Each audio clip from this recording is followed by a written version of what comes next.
A Charlie Brown Valentine by Charles M. Schultz and illustrated by Paige Braddock. Valentine's Day was on its way. The whole Peanuts gang was dizzy with visions of lacy love notes, secret admirers, and chocolates. Even Marcy had Valentines on her mind. She told her friend Peppermint Patty that she was planning to send one to Charlie Brown. "You can't do that. He'll think you like him," Peppermint Patty warned. "I do. I'm very fond of Charles," Marcy replied. Suddenly, Peppermint Patty realized she also liked Charlie Brown.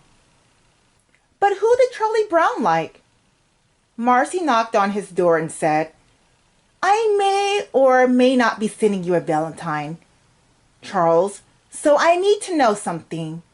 Do you like me?" Charlie Brown was too surprised to answer. "Do I what?" Marcy fumed.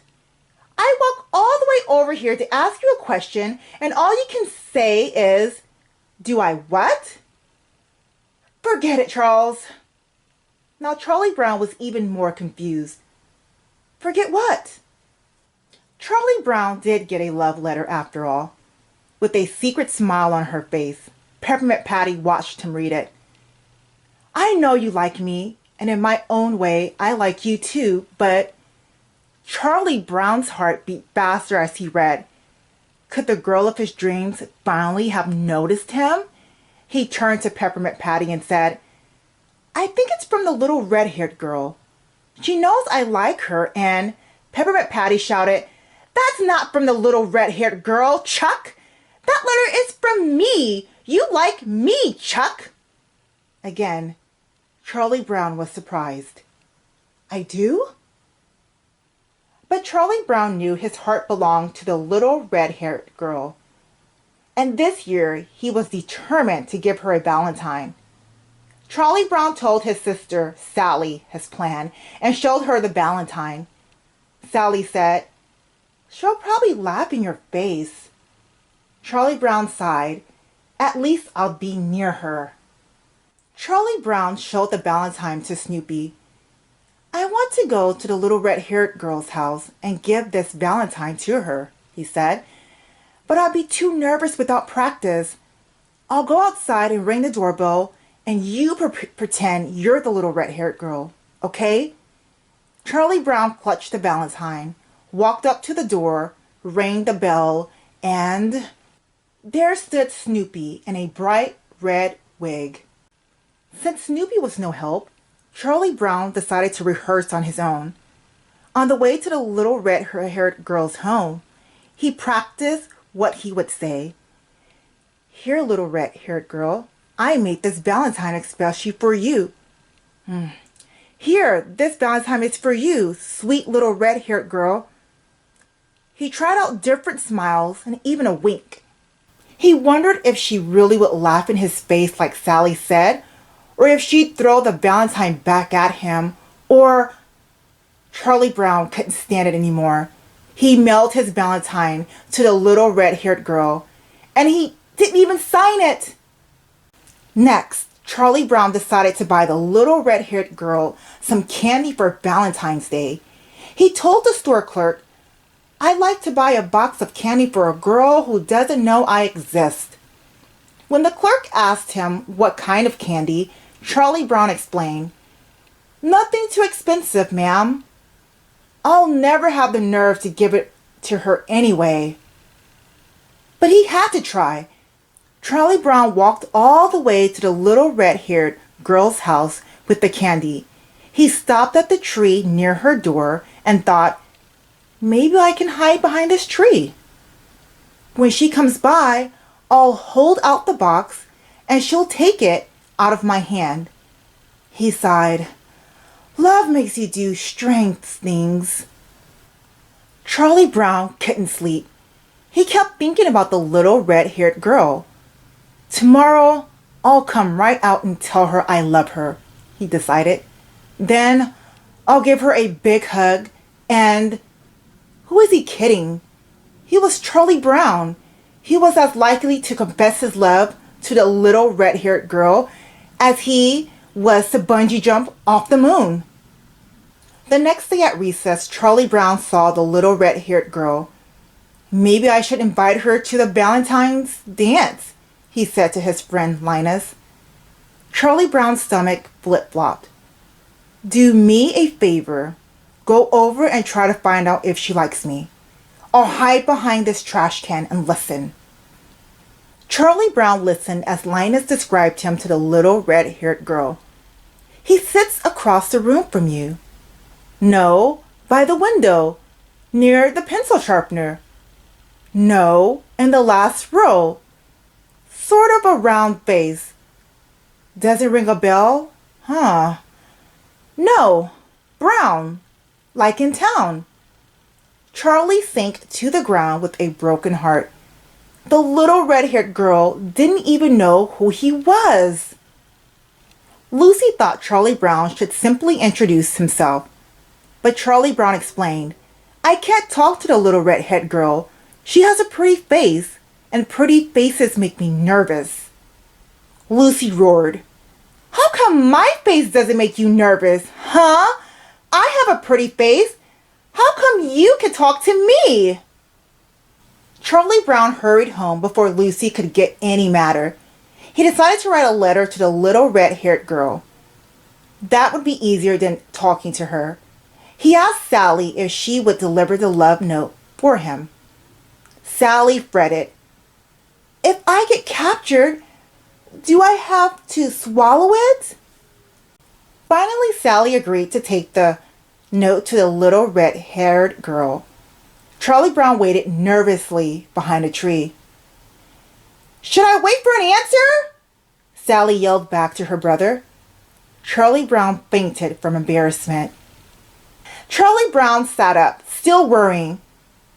What would the little red-haired girl think of his note? Would she laugh? Would she go to the dance with him? Could she possibly love him too? Sally handed Charlie Brown back his note. She says she couldn't read your smudgy writing. On the way home, Sally added, And when I told her you're in the same class, she said she didn't remember you. Charlie Brown sighed. I can't stand it. Why don't you invite her to the Valentine's dance right now? Linus asked at lunch the next day. Charlie Brown explained, I can't talk to the little red-haired girl. She's something and I'm nothing. If I were something and she were nothing, I could talk to her. Or if she were something and I were something, or if she were nothing and I were nothing. Linus interrupted. You know, Charlie Brown, for a nothing, you're really something. Back in the classroom, Charlie Brown tried winking at the little red-haired girl. She didn't seem to notice, so he winked harder. Charlie Brown winked so hard that the teacher sent him to the eye doctor. Why don't you get her phone number and call her to invite her to the dance? Linus suggested. Charlie Brown's hands were shaking so hard he dialed the wrong number. He called Marcy by mistake. Marcy recognized Charlie Brown's voice right away. I'll bet you dialed my number by mistake, didn't you, Charles?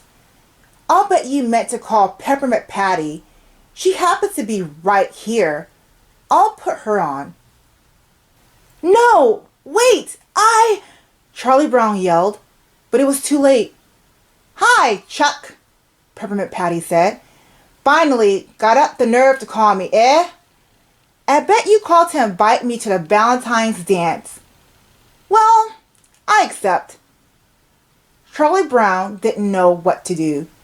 He had tried to call the little red-haired girl, but somehow wound up having a date with Peppermint Patty. He had the Charlie Brownest luck in the world. On Valentine's Day, Charlie Brown put on his dancing clothes and went to feed Snoopy. He found his dog all dressed up for the dance too. How will you get into the dance? Charlie Brown asked. Dogs aren't invited. Snoopy winked and danced. How could anyone so dashing not get into the dance?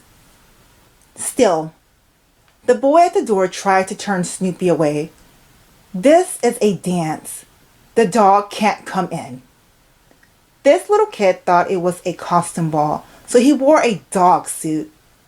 Charlie Brown explained. It worked. Charlie Brown and Snoopy walked toward the dance floor. Charlie Brown hoped he would have a chance to dance with the little red-haired girl. Sure enough, she was there. "She's just waiting for you to ask her to dance," Linus said. Charlie Brown's knees shook. His heart pounded with every step. "I'm going to ask her to dance. I'm getting closer. I'm almost there. Suddenly, Marcy and Peppermint Patty grabbed him and pulled him onto the dance floor. "We've been looking for you, Chuck," said Peppermint Patty.